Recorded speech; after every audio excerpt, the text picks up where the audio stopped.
She said she wanted to build a family with me. Said she'd never felt safe enough before. I bought the house. I paid for the ring. I even started looking up names for the baby. Then one night, she introduced me to her kids, 2 of them. I wasn't building a family. I was filling a hole. The restaurant in Tagaytay overlooked the lake, and Jorelyn was glowing in that golden light that makes everything in the Philippines look like a painting. I'd driven us up there in my rented Honda, thinking maybe the cool air would be nice after another sweltering week in Manila. She was wearing that yellow dress I bought her, the one that made her look like sunshine itself. "Lloyd, try this," she said, spooning adobo onto my plate. "My Lola used to make it exactly like this." Her voice was soft, musical. Even after 6 months together, every word from her lips felt like a gift I didn't deserve. I was 62, sitting across from a 28-year-old woman who looked at me like I hung the moon. My first wife, God rest her soul, had stopped looking at me that way somewhere around year 15 of our marriage. But Jorelyn made me feel young again, made me believe I had something left to offer. "It's perfect," I said, and meant it. Everything with her felt perfect. Too perfect maybe, but I wasn't questioning gifts anymore. She reached across the table and placed my weathered hand on her flat stomach. "One day," she whispered, "this will be yours." Her eyes sparkled with something I hadn't seen in years, hope for the future, not just survival of the present. My throat tightened. "You really want that? A baby with an old man like me?" "Lloyd." "Stop." She squeezed my fingers. "You're not old. You're experienced. You know how to love someone properly." She paused, looking out at the lake. "I've never had that before. A man who wants to build something real with me." I felt my chest swell with pride and possibility. After Margaret died, I thought that part of my life was over. The part where you plan for tomorrow, instead of just getting through today. "What would we name them?" I asked, surprising myself with how natural the question felt. Her face lit up. "For a girl, I like Mika. It means who is like God in Hebrew. Strong, but beautiful." She traced patterns on my palm with her finger. "For a boy, maybe Miguel, after my grandfather." "Mika," I repeated, testing how it felt in my mouth. "That's beautiful, sweetheart. Mika Mercer." The name sounded like music, like a promise I could finally keep. She stood up and came around to my side of the table, sliding into the booth next to me. The warmth of her body against mine felt like coming home. "I want a child who calls you Daddy," she whispered against my ear. "Who sees you as their whole world." That's when I lost it. Right there in that restaurant with the soft jazz playing and couples at other tables talking quietly about their own dreams, I started crying. Not sobbing, just quiet tears that came from somewhere deep I'd kept locked up for years.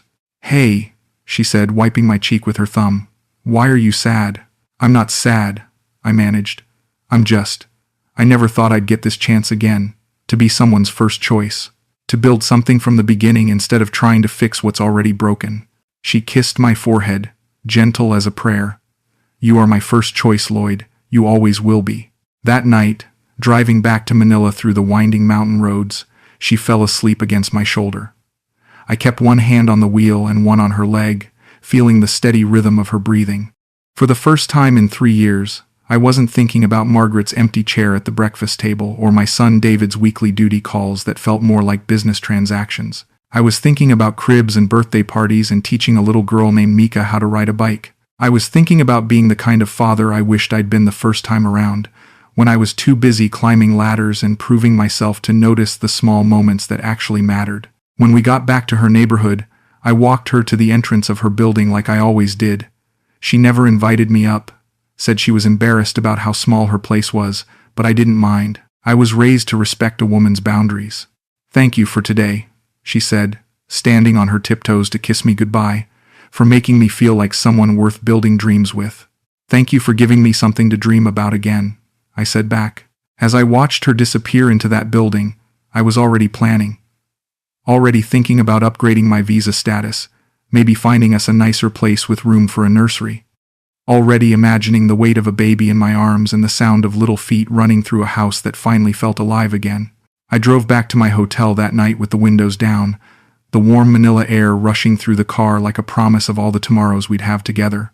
I didn't know then that promises can be the most dangerous things in the world when you want to believe them badly enough. I should probably tell you how I ended up here, How a 62-year-old postal worker from Boise found himself crying over baby names in a Filipino restaurant. It's not the story you might think. Margaret and I met in 1985 at a church social. She was 24, I was 32, and we both thought we knew what love looked like. Turns out, we knew what companionship looked like, what shared responsibilities and mutual respect looked like. Love, the kind that makes you want to build something beautiful together, that came later. Or maybe it never came at all, and I just convinced myself it did. For 30 years we lived a good life. Not a great one, not a passionate one, but good, stable. Margaret worked at the elementary school. I carried mail through the same neighborhoods until I knew every dog's name and every family's story. We tried for kids early on, but after 3 miscarriages, we just stopped talking about it. Some wounds heal better in silence. David came along when we'd given up trying a miracle baby who grew into a polite, distant man who calls me every Sunday at exactly 2 p.m. and talks for exactly 12 minutes about weather and work. He lives in Seattle now with a wife who smiles too much and twin boys who barely know my name. When Margaret got diagnosed with pancreatic cancer, she fought it with the same quiet determination she'd brought to everything else. No drama, no self-pity, just doctor appointments and treatments and slow, steady decline. I held her hand through it all, but I felt like I was watching it happen to someone else. "Lloyd," she said to me 3 days before she passed, her voice barely a whisper in that sterile hospital room. "I want you to find someone who makes you happy. Really happy. Not just comfortable." I promised her I would, but I didn't mean it. At 59, after burying the only woman I'd ever shared a bed with, happiness felt like something for younger people. Something I'd missed my chance at. The house became a tomb.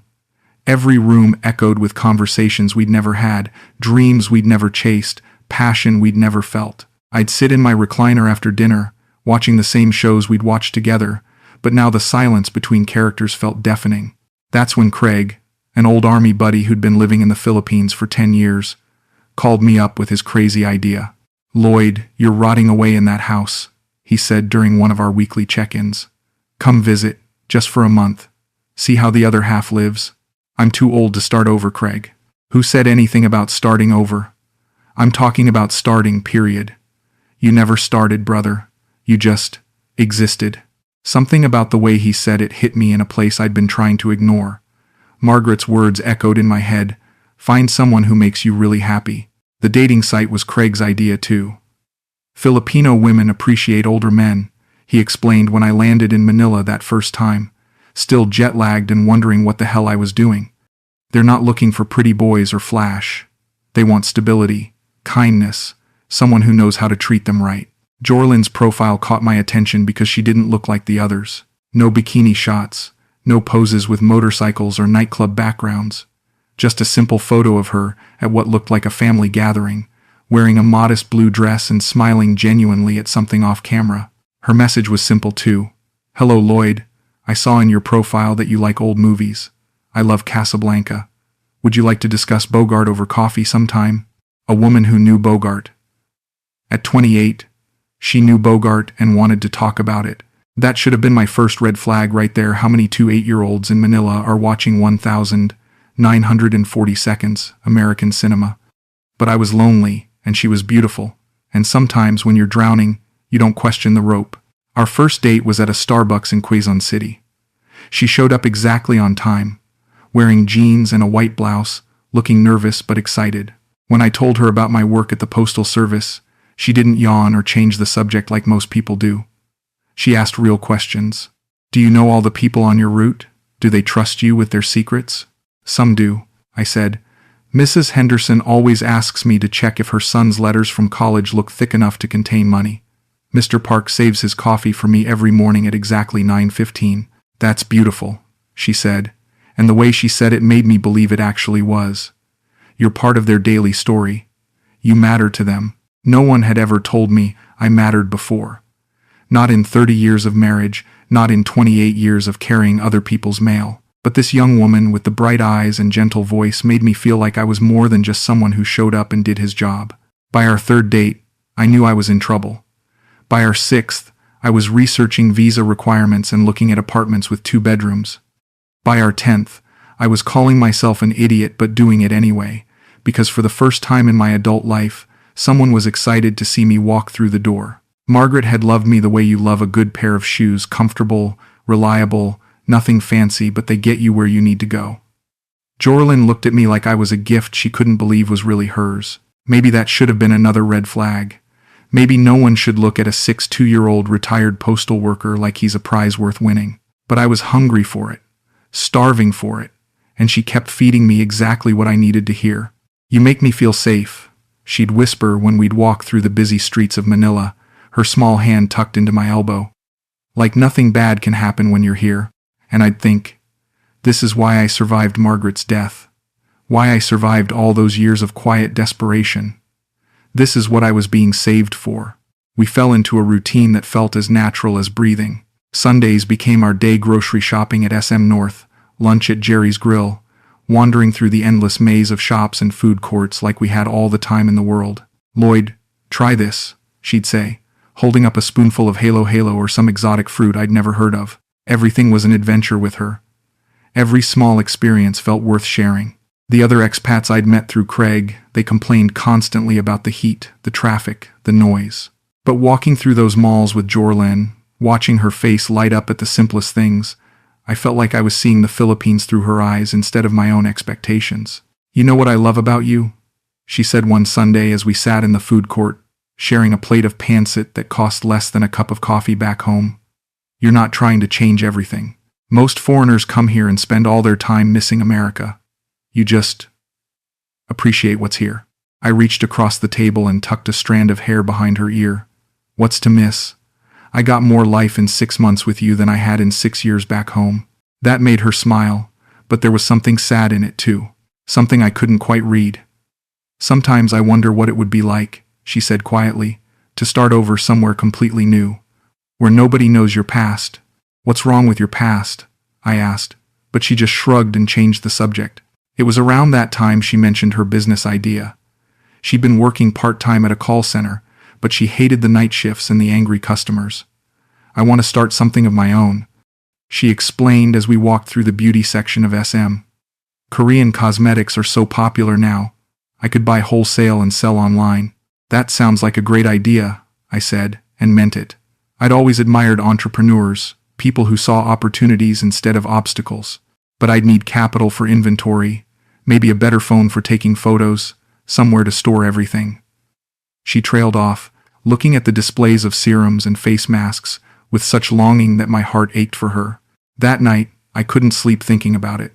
Here was this intelligent, ambitious woman stuck in a job she hated because she didn't have the resources to chase her dreams. I'd been sitting on my retirement savings and Margaret's life insurance, money I'd barely touched because I had nothing worth spending it on. The next day, I surprised her at the call center with a new iPhone and enough cash to get her business started. "Lloyd, I can't accept this," she said, but her eyes were already bright with possibility. "It's too much. It's an investment," I told her. "In us, in our future." She threw her arms around me right there in the lobby, not caring who was watching. "You believe in me," she whispered against my ear. "No one's ever believed in me before." Within a week, she'd quit the call center and was spending her days photographing products, writing descriptions, building an online presence. I'd never seen anyone work so hard or with such focus. She'd show me sales figures every evening, proud as a kid showing off a good report card. "Look, 3 orders today, and this customer wants to be a regular." She'd curl up next to me on the couch in my hotel room, scrolling through messages from satisfied buyers. "I couldn't have done this without you."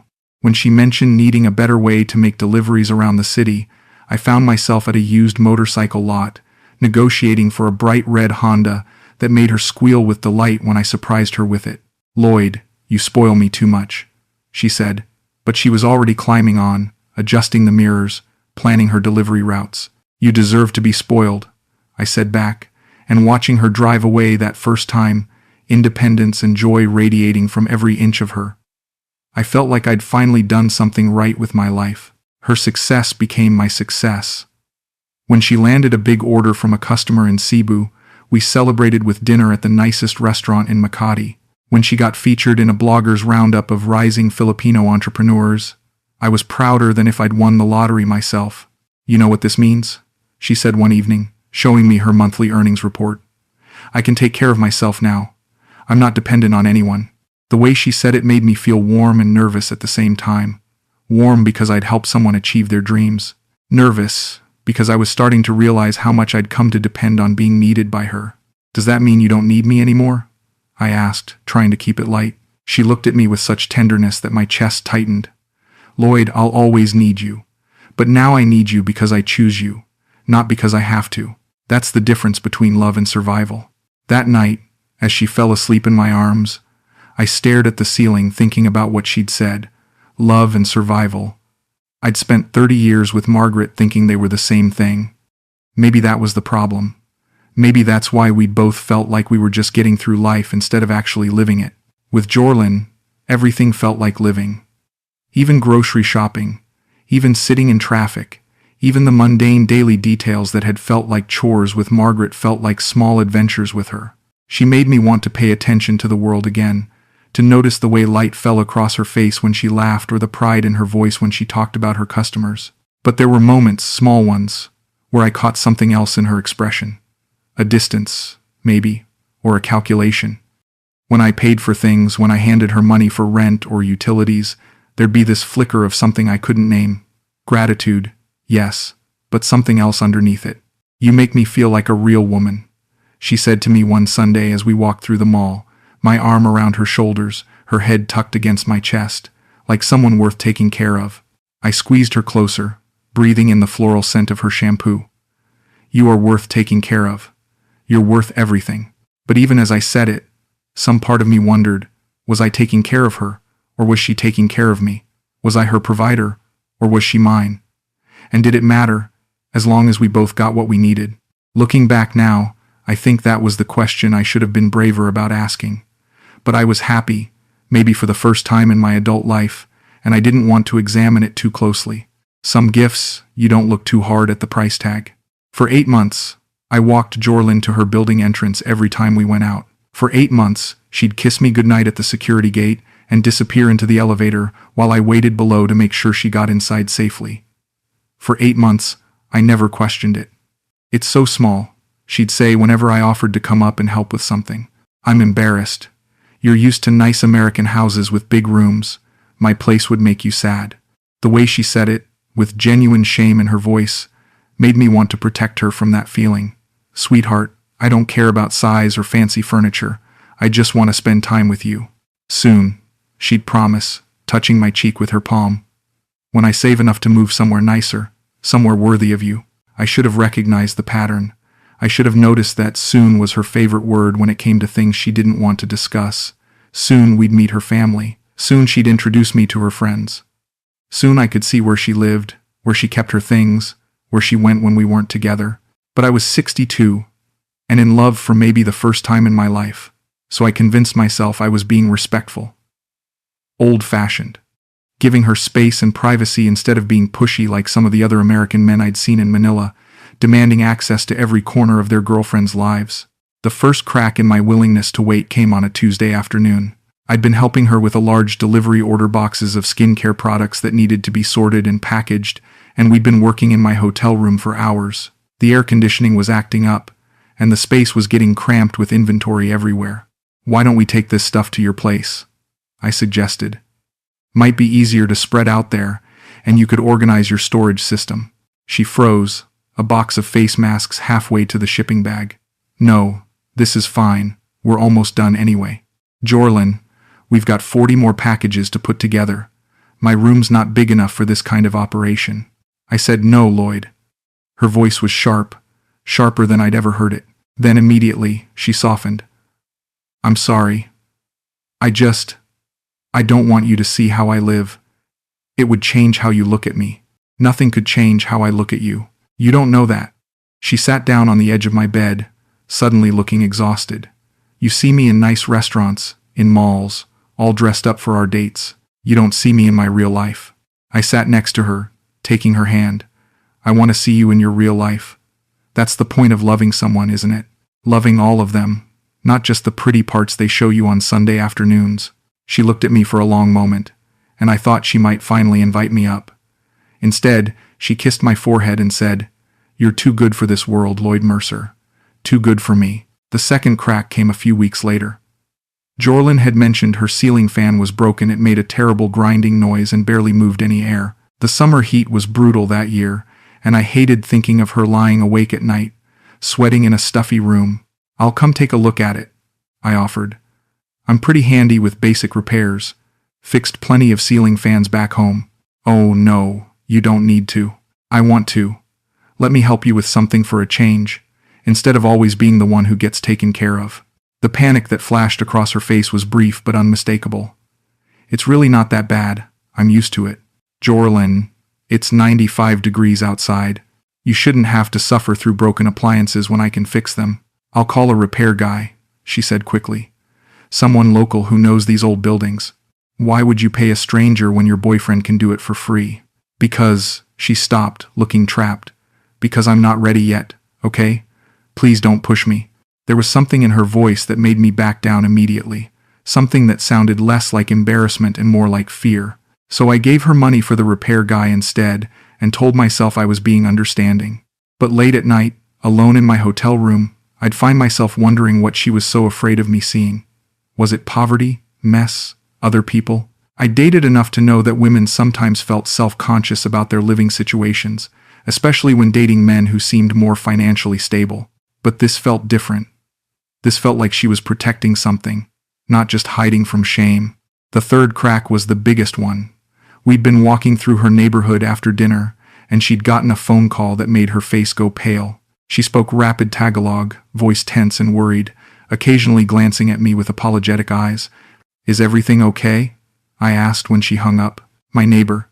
She's locked out, and her key is in my apartment. I need to run up and get it for her. I'll come with you." "No." Again, that sharp tone. Then, softer.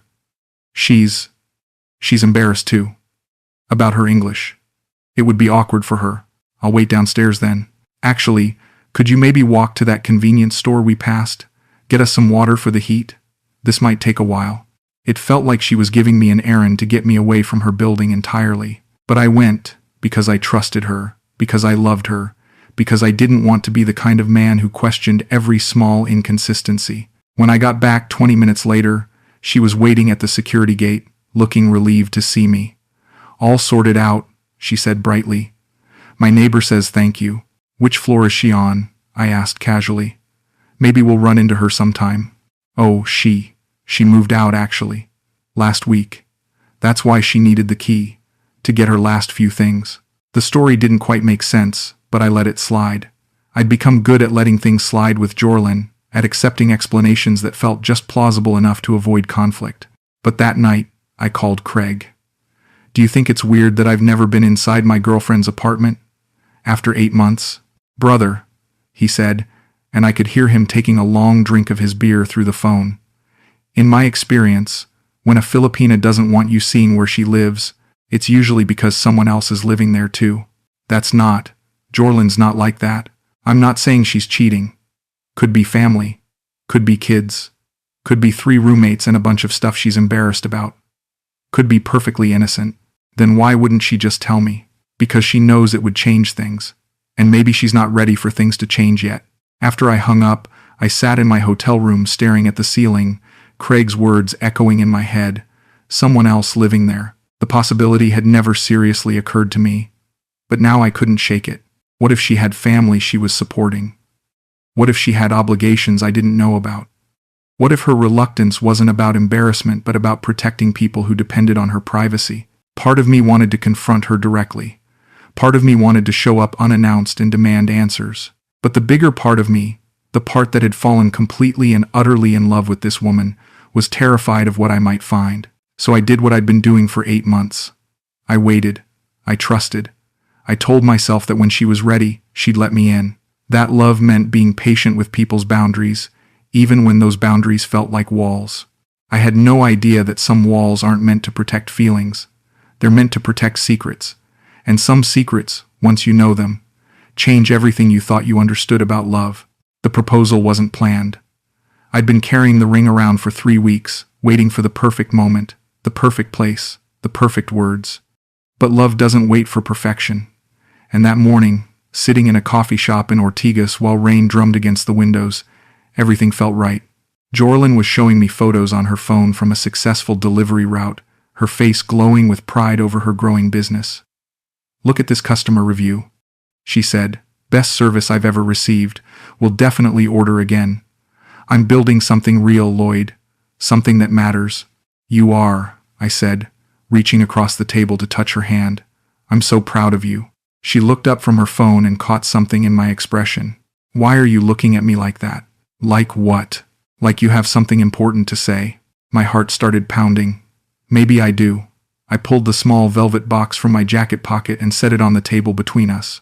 "Jorelyn Abad, will you marry me?" The coffee shop seemed to go completely silent. Even the rain outside felt quieter. She stared at the ring box like it might explode, her hand frozen halfway to her mouth. "Lloyd," she whispered, "I know I'm older. I know I'm not the man you probably imagined yourself with. But I love you more than I ever thought I could love anyone. And I want to spend whatever years I have left making you happy." She opened the box, with shaking fingers. It wasn't an expensive ring. My postal worker pension didn't stretch to fancy jewelry, but it was real. And it was chosen specifically for her. A simple solitaire that caught the light like her eyes did when she smiled. "It's beautiful," she said, and then she started crying. "Good tears or bad tears?" I asked, my own voice cracking. "Good tears. The best tears." She slid the ring onto her finger and held up her hand, watching it sparkle. "I never thought anyone would want to marry me." "Why would you think that?" She was quiet for a long moment, still staring at the ring. "I've made mistakes, Lloyd. Choices I'm not proud of. I'm not the innocent girl you think I am. I don't think you're innocent. I think you're real. And I love every real part of you, including the parts that have been hurt or made difficult choices. Even if those choices affected other people, especially then, that means you've learned what matters and what doesn't." She looked at me with something that might have been relief, or gratitude, or maybe just exhaustion. "Yes," she said simply. "Yes, I'll marry you." That afternoon, we walked through the city planning our future. Small wedding, just immediate family. A simple ceremony at the courthouse, maybe followed by dinner somewhere special. Nothing fancy, just the beginning of a life together. "Will your son come?" she asked as we window shopped for things we'd need for our shared apartment. "I doubt it. David and we don't have that kind of relationship, but I'll invite him." "I'm sorry. Family is complicated." "What about yours? Your parents?" "They live far away. In the province. We're not close either." I noticed she did that a lot, deflected questions about her family with vague references to distance, both geographical and emotional. It made me want to hold her closer, to be the family she'd never had. "It'll just be us then," I said. "Starting fresh." "Starting fresh," she agreed, but there was something wistful in her voice. That evening, we talked about children again. It seemed natural, engaged couple planning their future. She was young enough, I was healthy enough, and we both wanted to build something together. "Have you ever been pregnant before?" I asked as we lay together in my hotel room, her engagement ring catching the light from the street below. She stiffened against my chest. "Why do you ask?" "Just wondering about your thoughts on it. Some women are nervous about childbirth if they've never experienced it." "I've had losses," she said quietly. "Miscarriages, early ones, but no children." The sadness in her voice made my heart ache for her. "I'm sorry, sweetheart. That must have been devastating. It was a long time ago, with someone who didn't stick around to help me through it." I tightened my arms around her. "You won't go through anything alone anymore. Whatever comes, we'll face it together. Promise?" "I promise." She fell asleep in my arms that night, but I stayed awake thinking about what she'd told me. Miscarriages, bad relationships, a woman who'd been hurt and abandoned when she needed support most. It explained so much about her walls, her careful boundaries, her need for security before vulnerability. It also made me more determined than ever to be different. To be the man who stayed, who supported, who built, instead of just taking. Over the next few weeks, I started the visa process, researched apartments large enough for a growing family, even began tentatively shopping for baby furniture online. Not to pressure her, just to show her I was serious about our future. "Look at this crib," I'd say, showing her my laptop screen. "Converts to a toddler bed later. Good investment." She'd smile and nod, but sometimes I caught her looking at me with an expression I couldn't quite read. Sadness, maybe, or guilt. "Lloyd, what if we can't have children?" she asked one day out of nowhere. What if I'm too damaged from the miscarriages? Then we'll adopt. Or we'll be the coolest aunt and uncle in Manila. Or we'll just focus on loving each other and building a beautiful life together. Children aren't the only thing that makes a family. But you want them. I can see it in your face when you look at baby things. I want them with you. But I want you more than I want anything else. That seemed to comfort her, but it also made her withdraw a little. She'd get distracted during conversations, lost in thoughts she wouldn't share. When I asked what was wrong, she'd just say she was thinking about wedding plans or business stuff. But late one night, when she thought I was asleep, I heard her on the phone in the bathroom. She was speaking Tagalog, but her tone was tense, almost argumentative. When she came back to bed, her eyes were red. "Everything okay?" I whispered. "Fine, just family drama, nothing important." The next morning, she was back to her usual self, showing me photos of wedding dresses she'd found online, talking about flowers and venues. But I couldn't shake the feeling that something was happening behind the scenes, something she was protecting me from. "Jorelyn," I said as we shared breakfast, "you know you can tell me anything, right?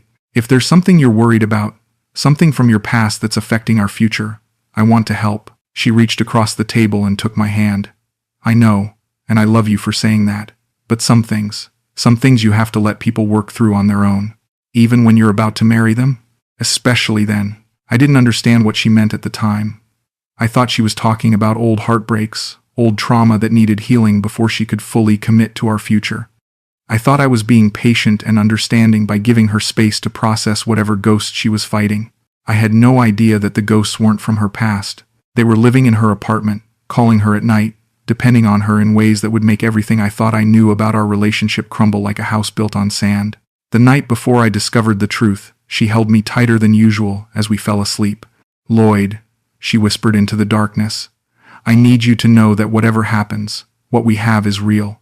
What I feel for you is real." "What do you mean, whatever happens?" "Just remember that, okay?" I should have pressed her for answers. I should have demanded to know why she sounded like she was saying goodbye. Instead, I kissed the top of her head and promised I'd remember, and fell asleep, thinking I was comforting her fears about our future. I didn't know I was saying goodbye to the only version of love I'd ever believed in. I wasn't supposed to be there. That's the thing I keep coming back to, the detail that makes everything worse somehow. It was supposed to be a surprise. Jorelyn had been stressed all week about a big order that got delayed, and she'd been working late every night trying to fix the shipping issues. She'd canceled our usual Sunday dinner, said she needed to focus on damage control with her customers. "I'll make it up to you next weekend," she'd promised over the phone. "Maybe we can drive to Baguio. You've been wanting to see the mountains." So I decided to surprise her. I bought flowers from the vendor outside SM North, white roses, her favorites, and a bag of those chocolate cookies she liked from the bakery near her building. My plan was simple: show up at her door, take her out for a late dinner, remind her that business stress was temporary but love was permanent. I should have called first. I should have stuck to our pattern of meeting downstairs. I should have respected her boundaries like I had for the past 9 months. Instead, I walked up to her building at 8:30 p.m. on a Tuesday night, flowers in one hand and cookies in the other, feeling proud of myself for being spontaneous and romantic. The security guard recognized me by now. I'd been walking Jorelyn to this entrance dozens of times. "Good evening, sir. You here for Miss Jorelyn?" "Surprise visit," I said, grinning like an idiot. "What floor is she on again?" "4th floor, sir. Apartment 4B. The elevator ride felt like an eternity. I kept rehearsing what I'd say when she opened the door. Something about love being more important than business, about how proud I was of her work ethic, about how we'd figure out the shipping problems together. I knocked on the door of 4B, still holding my stupid romantic gesture, still believing in the story we'd been telling each other for 9 months. A teenage boy opened the door. He was maybe 15, skinny, wearing a Lakers jersey and basketball shorts. He looked at me with polite confusion, the way kids look at adults they don't recognize. "Hi," I said in English, then switched to my broken Tagalog. "Ah, si Jorelyn. Is Jorelyn here?" "Wait lang," he said, turning back into the apartment. "Mama, may bisita ka." Mama. That one word hit me like a physical blow. Mama. Not Tita, not Eight, not Kuya's girlfriend. Mama. Then a little girl appeared next to him in the doorway. Maybe 8 years old, with Jorelyn's eyes and Jorelyn's smile, wearing a school uniform with a name tag that made my heart stop completely. Mika. The same name we'd picked out for our future daughter. The same name she'd said meant, "Who is like God," in Hebrew. "Who's at the door, Kuya?" the little girl asked her brother, staring up at me with curious eyes.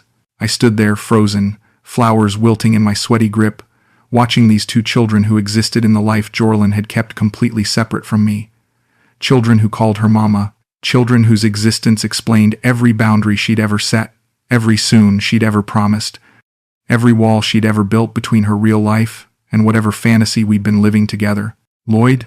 I turned at the sound of her voice and saw Jorelyn standing in the hallway behind the kids, her face white with shock and something that might have been relief. She was wearing old clothes, a faded t-shirt and shorts with holes in them, and she looked exhausted in a way I'd never seen before. "What are you doing here?" she asked quietly. "I wanted to surprise you," I managed, my voice sounding strange and far away. "I brought flowers." The absurdity of it hit me as I said it. Flowers. I'd brought flowers to surprise a woman who'd been lying to me about having children for 9 months. "Are these your siblings?" I asked, already knowing the answer but needing to hear it. She looked at the boy, then at the little girl, then back at me. The silence stretched between us like a canyon. "No," she said finally. "They're mine." The flowers fell out of my hand. I watched them scatter across the concrete hallway floor, white petals mixing with dust and cigarette butts, and thought about all the conversations we'd had about starting a family, about building something from the beginning, about the children we'd named together. "Lloyd, I can explain. You already have children." "Yes." "You've always had children." "Yes." "When you talked about wanting a baby with me, about naming our daughter Mika." I looked at the little girl, who was still staring at me with interest. "You already had a daughter named Mika. It's complicated." The teenage boy stepped forward, protective. "Mama Sinosia?" "Who is he?" "This is Lloyd," Jorelyn said to her son in English, her voice careful and controlled. He's a friend of mine." A friend. After 9 months of love letters and engagement rings and future plans, I was a friend. "I should go," I said, backing away from the door. "Lloyd, wait. Please, let me explain." But I was already walking toward the elevator, leaving the scattered flowers behind like evidence of my own stupidity. The last thing I heard before the elevator doors closed was the little girl asking her mother, "Mama, bakit umiyak yung kuya?" Why is the man crying? I don't remember the ride down to the lobby. I don't remember walking out of the building or getting a taxi back to my hotel. The next thing I knew, I was sitting on the edge of my bed, staring at my hands, trying to process what I'd just seen. Children. She had children. A teenage son and a little girl named Mika. And I'd spent 9 months planning a future that included naming a daughter with the same name as the daughter she already had. Every conversation we'd had about kids replayed in my head. Her sadness when she talked about miscarriages, her wistfulness when she talked about wanting to build a family, her promise that she'd never felt safe enough before to have children with someone. All of it was lies. Or not lies exactly, but half-truths twisted into a story I'd wanted to believe so badly that I'd ignored every sign pointing to the reality. The phone calls she'd taken private. The apartment she'd never let me see. The way she'd sometimes look at me with something that might have been guilt. The money I'd given her for rent and utilities money that was probably feeding and clothing the children I didn't know existed. I wasn't her boyfriend planning a future. I was her sponsor, supporting a family she'd been too afraid to tell me about. My phone buzzed with a text from her. "Please let me explain. It's not what you think." But it was exactly what I thought. It was exactly what Craig had warned me about. It was the reality I'd been too lonely and too hopeful to see. I turned off my phone and lay down on the hotel bed, still wearing my clothes, still smelling like the cologne I'd put on to impress her with my surprise visit. Outside my window, Manila kept humming with life traffic and music and people going about their normal Tuesday evening routines. But inside my room, inside my chest, everything had gone completely silent. The woman I'd fallen in love with didn't exist. She was a character Jorelyn had created to protect the real story of her life, and I'd been so desperate to believe in love again that I'd funded the entire performance. She came to my hotel the next morning. I'd been awake all night, alternating between staring at the ceiling and pacing around the room like a caged animal. When I heard the knock on my door, I knew it was her before I even looked through the peephole. "Lloyd, please. We need to talk." I opened the door but didn't let her in. She looked like she hadn't slept, either eyes red and swollen, hair pulled back in a messy ponytail, wearing the same clothes from the night before. "Can I come in?" "I don't think that's a good idea." "Then come down to the coffee shop. Give me 10 minutes to explain." "Explain what, Jorelyn? Explain how you've been lying to me for 9 months? Explain how you let me fall in love with someone who doesn't exist?" "I never lied about loving you. You lied about everything else." She winced like I'd slapped her. "Please, just 10 minutes." Against my better judgment, I followed her down to the hotel restaurant. We sat at a corner table, and she ordered coffee with shaking hands while I just stared at her, trying to reconcile the woman across from me with the woman I thought I'd been planning to marry. "Their father," she began without preamble, "is in Dubai. Construction work. He's been gone for 3 years." "Their father, singular. They have the same father?" "No." She wrapped her hands around her coffee cup like she was trying to warm herself. "Miguel's father is in Saudi Arabia. Different man. Mika's father is in Dubai. So you have 2 children by 2 different men, both of whom left the country. Both of whom I thought would come back. Both of whom promised to send for us when they got established. And neither of them did." "No." I felt something cold settling in my stomach. "How old were you when you had Miguel?" 15. "Jesus Christ, Jorelyn. You were a child yourself." "I grew up fast." She took a sip of coffee and grimaced. "Miguel's father was 18. We thought we were in love. When I got pregnant, his family sent him to work abroad. Said he'd send money, come back for us when he had enough saved. But he didn't. For a while, he did. Small amounts. Then the messages got less frequent. Then they stopped. And Mika's father? I met him when Miguel was 6. Marcus was different. Older, more stable. American, actually. Military contractor. The pieces were falling into place in the worst possible way. Let me guess. He promised to marry you. Bring you to America. He did marry me. Civil ceremony, nothing fancy. Said he'd get my visa processed, bring me and Miguel to the States. What happened? His contract ended. He went back to Florida, said he'd send for us as soon as the paperwork went through. I got pregnant while we were waiting. And then nothing. Radio silence. I found out later he already had a wife back home. I stared at her across the table. This woman who'd been through more heartbreak and abandonment by age 25 than most people experience in a lifetime. Part of me wanted to reach out and comfort her. Part of me wanted to run as far away as possible. So when I met you, I was supporting 2 kids on call center wages. Living in a 1-bedroom apartment with my teenage son sleeping on the couch and my daughter sharing my bed. Buying groceries with loose change and praying the electricity wouldn't get cut off. And you saw me as what? A solution? I saw you as kind. Her voice broke slightly. I saw you as someone who might actually stay. But you didn't trust me enough to tell me the truth. Would you have stayed if I'd told you on our first date that I had 2 kids and no money and a history of being abandoned by men who promised me everything? The question hung between us like a challenge. Would I have? If she'd been completely honest from the beginning, would I have been willing to step into that level of complexity and responsibility? I wanted to say yes. I wanted to believe I was a better man than that. But sitting there, looking at her exhausted face and thinking about the fantasy future I'd been planning, I wasn't sure. I don't know, I said finally. Neither did I. And I couldn't risk it. I couldn't risk Miguel and Mika getting attached to another man who would disappear. So you created a fake relationship instead. I created a careful relationship. I kept my real life separate until I was sure you were someone who could handle it. For 9 months, I was going to tell you after we got married, when you couldn't leave as easily. The calculation in that statement hit me like a punch to the gut. You were going to trap me. I was going to protect my children by lying to me, by making sure you loved me enough to accept my whole life, not just the parts that were convenient for you. I thought about all the money I'd given her over the months. Rent assistance, business startup costs, the motorcycle, the iPhone. Money that had seemed like generous gifts to support her dreams but was actually support for a family she'd hidden from me. The business, I said. Was any of that real? All of it was real. I do have customers. I do make sales. But yes, most of the money you gave me went to rent and food and school supplies for the kids. And when you talked about wanting children with me, she was quiet for a long moment. I do want more children, with someone who won't leave. But I also know that Miguel needs help with college applications, and Mika needs so many things I can't afford on my own. So I was a means to an end.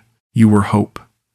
She reached across the table like she was going to touch my hand, then pulled back. You were the first man who made me feel like I deserved to be taken care of, instead of always being the one taking care of everyone else. But you didn't take care of me. You managed me. I loved you. You loved what I could provide. No. For the first time since we'd sat down, her voice was firm. That's not true, and you know it. Yes, I needed your help. Yes, I was grateful for your support. But the way you made me feel, the way you saw me as someone worth protecting and cherishing, that was real. That was the first time in my adult life I felt like more than just a mother struggling to survive. I wanted to believe her. Even sitting there, feeling betrayed and manipulated and stupid, I wanted to believe that some part of what we'd had together was genuine. When were you going to introduce me to them? After the wedding, I thought. I thought if you loved me enough to marry me, you'd love them too. And if I didn't? She was quiet. What if I'd married you and then said I didn't want to raise someone else's children? What was your plan then?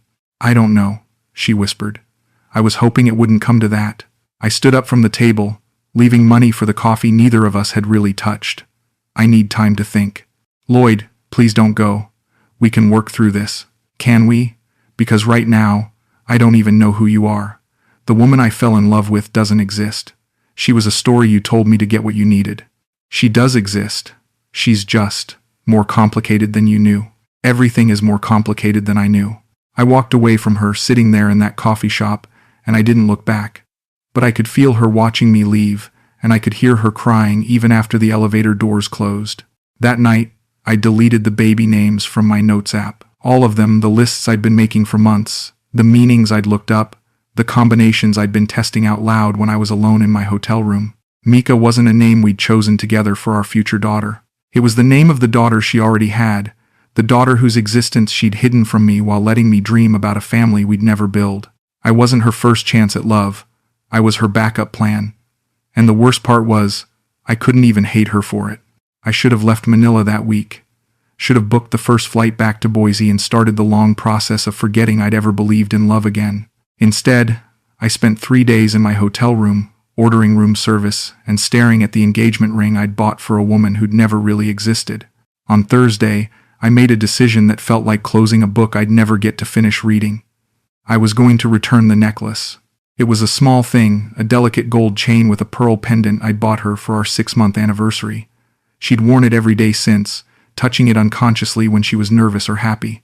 In all the chaos of discovering her children, she'd forgotten to give it back, and I'd forgotten to ask for it. But I needed to see her one more time. Not to reconcile, not to forgive, just to have some kind of ending that felt real instead of just walking away and letting the whole thing dissolve into questions and regrets. I texted her, I have something of yours. Can I bring it by? Her response came immediately, yes. When? Now. This time, I didn't bring flowers. I didn't rehearse romantic speeches. I just took the elevator to the 4th floor with the necklace in a small jewelry box, feeling like I was visiting a grave. She was waiting for me in the hallway, and she looked different somehow, more real. No makeup, hair in a simple braid, wearing clothes that looked comfortable instead of carefully chosen. This was probably closer to who she actually was when she wasn't performing the role of my girlfriend. Thank you for coming, she said quietly. I just wanted to return this. I handed her the jewelry box. She opened it and stared at the necklace for a moment. You don't have to. I do. It was a gift for someone else. Someone who doesn't exist. Lloyd. Are they here? Your kids? Miguel's at basketball practice. Mika's watching TV inside. Can I meet her properly? Not as your friend, but as someone who cares about you? She looked surprised. Are you sure? I don't know. But I think I need to. She led me inside the apartment, and I finally saw the space she'd been protecting for 9 months.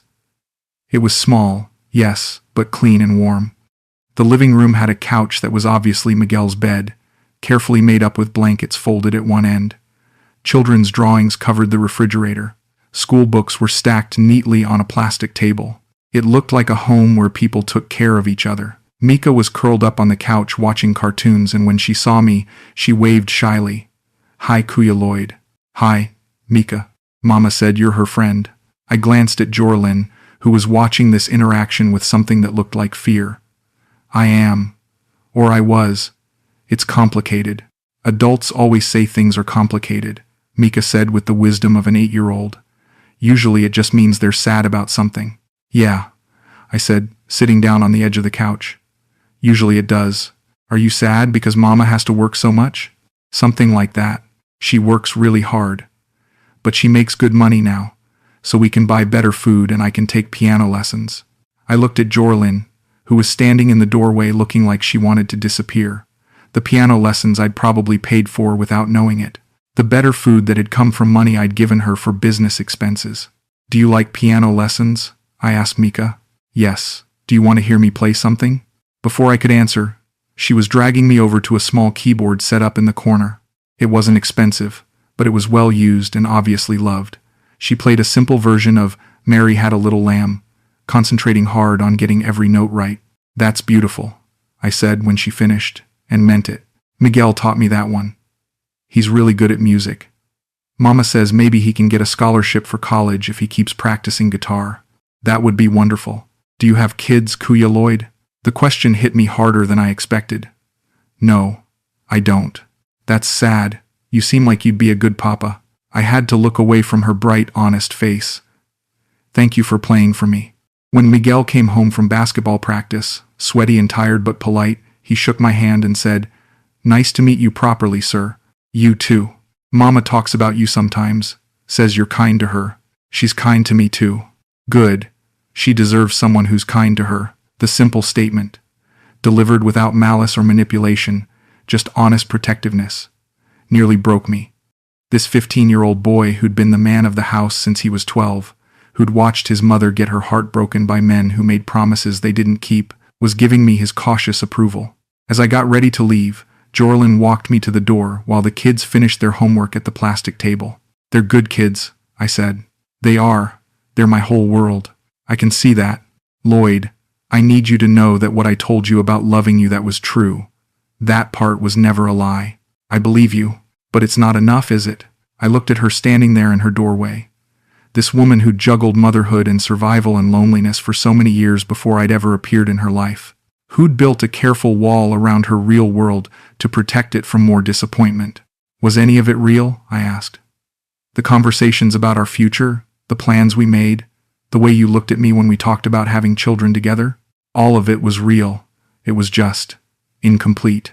You wanted a father for them.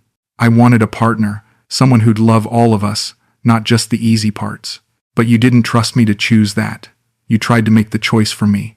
Because I couldn't risk being wrong. I understood it, in a way that made everything worse. She'd been abandoned before, left to raise children alone by men who'd made her believe in futures that never materialized. Of course she'd been careful. Of course she'd tried to control the variables. But understanding didn't make it hurt less. "I have to go," I said. "I know. Take care of yourself. And them. You too." I walked away from that apartment building for the last time, and I didn't look back. But I could feel her watching from her window. And I knew that somewhere inside that small, carefully protected world, 2 children were asking their mother why she was crying. That night, I called the airline and changed my flight. Not back to Boise. I wasn't ready for that level of emptiness yet, but to a small hotel in a different part of Manila, away from her neighborhood, away from the places we'd made memories together. I needed to figure out how to be alone again.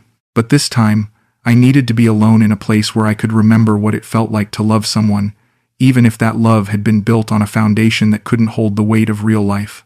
6 months later, I'm sitting in a small studio apartment in Malate, watching the sun set over Manila Bay, and I finally understand what happened to me. I understand what happened to us. I never left the Philippines. I probably should have, but something about going back to Boise felt like admitting defeat, like giving up on the part of myself that had learned how to hope again. So I stayed, but differently, carefully. With my eyes open, I rent this tiny place month to month, and I volunteer 3 days a week at an English school for street kids. The work is simple, helping children who've never had consistent schooling learn to read, teaching teenagers basic conversation skills they'll need for jobs. It's not glamorous, but it's real. Anna, the woman who runs the volunteer program, is my age, a former teacher who moved here from Canada after her husband died. She understands the particular kind of loneliness that drives people to cross oceans looking for something they can't name. "You're different than most of the foreign volunteers," She told me last week as we sorted through donated books. Most of them are running from something. You seem like you're running towards something. And maybe both, I said. What are you running toward? I'm not sure yet, but I'll know it when I find it. I think about Jorelyn sometimes. Not every day anymore, but regularly enough that she's still part of my internal landscape. I wonder how Miguel's college applications are going, whether Mika's gotten better at piano, whether Jorelyn's business is still growing. I wonder if she's met someone else, someone who was ready for the whole truth from the beginning. I hope she has. I hope she's found a man who can love all of them without feeling like he's been tricked into it, because that's what I finally realized, sitting alone in hotel rooms and walking through the city where we'd built our impossible romance. She didn't trick me. She survived me. I was a 6'2" American man with money and loneliness and a need to feel important again. In her world, men like me were opportunities that came with expiration dates. Of course she'd been careful. Of course she'd tried to create the best possible outcome for herself and her children. I'd thought I was building a family with her. Really, I was just filling a hole in my life, in hers, in the space between what we both needed and what we could actually give each other. The engagement ring is still in my drawer. Sometimes I take it out and look at it, remembering how it felt to believe in forever again, even briefly. I'm not angry about the money anymore. Those thousands of dollars bought me something valuable, even if it wasn't what I thought I was paying for. They bought me the experience of loving someone completely, without reservation, without cynicism. They bought me the knowledge that I was still capable of that kind of hope. And they bought 2 children some security during a time when their mother was trying to build something better for all of them. I wasn't building a family. I was being a bridge, a temporary connection between where they were and where they needed to go. It's not the love story I thought I was living, but it's not worthless either. Last month, I got a text from her. Just a photo of Mika at a piano recital, wearing a white dress and smiling brightly. No message, no explanation. Just a moment she thought I might want to see. I stared at that photo for a long time. This little girl I'd known for 10 minutes playing a song I'd never hear, living a life that had briefly intersected with mine before continuing on its own trajectory. I texted back. She looks happy. I'm glad. That was 3 weeks ago. We haven't spoken since, and we probably won't again. But somehow, that tiny exchange felt like the ending we'd never gotten.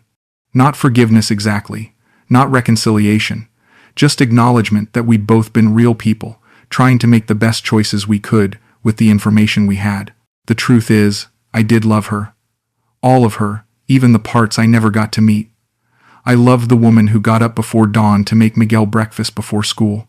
I loved the mother who worried about piano lesson fees and college scholarships. I loved the survivor who'd learned to protect her heart by managing other people's expectations. I just wish she'd trusted me enough to let me love her honestly instead of carefully. These days, I'm learning a different kind of love. The kind that doesn't need to possess or complete or fix anything. The kind that just appreciates what's in front of you without needing it to be more than it is. I love the way the kids at the school fight over who gets to practice English with me. I love the way Anna laughs at my terrible Tagalog pronunciation. I love the chaos and noise and impossible optimism of this city that became my home by accident. I'm not building a family anymore. I'm not trying to fill holes or create perfect futures or prove that I'm worthy of being chosen. I'm just showing up, day after day, in a place where small kindnesses matter and people appreciate the effort you make more than the results you achieve. Maybe that's what love actually looks like when you're 63 years old and finally honest about what you have to offer. Not grand gestures or life-changing promises, just consistent presence and genuine care for the people who cross your path. Sometimes, late at night when the city gets quiet and I can hear the ocean in the distance, I think about names. Not baby names this time, but the names of all the people who've touched my life in ways I'm still learning to understand. Margaret, who loved me steadily for 30 years and gave me permission to find something more. David, who calls every Sunday even though we don't know how to talk to each other. Craig, who saw me rotting away in Idaho and threw me a lifeline I didn't know I needed. Miguel and Mika, who taught me that loving someone sometimes means accepting that you're not the answer to their problems, just a person who cared enough to try. And Jorelyn, who showed me I was still capable of the kind of love that changes you, even when it doesn't last. I wasn't building a family with her. I was learning that family isn't something you build, it's something you discover. Piece by piece, in the connections that surprise you and the people who see something in you worth keeping, even temporarily. The sun is setting now over Manila Bay, painting the water gold and pink, and somewhere in this vast, complicated city, 2 children are doing homework, while their mother plans tomorrow's deliveries. They're building their own life, the way people do when they have to, with whatever resources and opportunities come their way. And somewhere else, maybe, there's another lonely person, learning that love doesn't always look like what you expected, but it's still worth the risk of believing in it. I close my laptop and get ready for another evening in a life I never planned but somehow chose. Tomorrow I'll teach English to kids who dream bigger than their circumstances. I'll help Anna organize supplies for next week's classes. I'll walk through the streets of a city that adopted me and think about all the ways people take care of each other when they think no one's watching. It's not the family I thought I was building, but it's the life I'm actually living, and that turns out to be enough.